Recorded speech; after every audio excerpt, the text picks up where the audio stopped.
أأمنتم من في السماء أن يخسف بكم الأرض فإذا هي تمور. اس آیت میں أأمنتم ہے اور اگلی آیت میں أمنتم ہے. اس کے بعد من فی السماء ان، یہاں تک ایک جیسے الفاظ ہیں.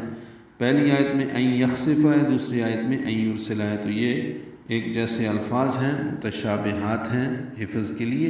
اامنتم میں دو حمزہ ہیں، دوسرا حمزہ تسہیل سے پڑھا جائے گا، پہلا حمزہ بالجہر پڑھا جائے گا. اامنتم، نون ساکن کے بعد تا آنے کی وجہ سے اخفا ہوگا. تم میں میم ساکن کے بعد میم آنے کی وجہ سے ادغام ہے، ادغام مثلین یا ادغام شفوی ہے، غنہ ہوگا. اامنتم من فی السماء، مان میں نون ساکن کے بعد فا آنے کی وجہ سے اخفا ہے. فی السماء میں فا کو سین سے ملائیں گے، ادغام ہے، ادغام شمسی ہے، اس لیے الف لام نہیں پڑھا جائے گا. ما میں مد متصل ہے.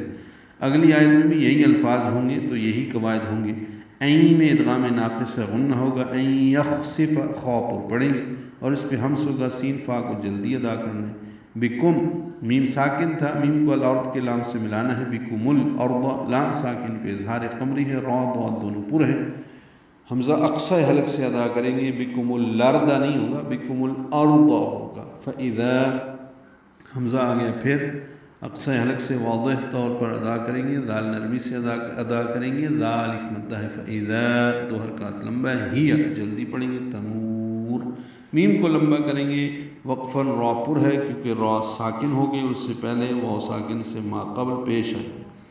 اگر ملانا ہو تو را پر پیش ہے تب بھی را پر ہی ہوگی. ہم نے وقف کر دیا تو لمبا کیا میم کو. فاذا ہی تمور، کیا تم آسمان والے سے بے خوف ہو گئے ہو کہ وہ تمہیں زمین میں دھنسا دے، پھر اچانک وہ زمین لرزنے لگے.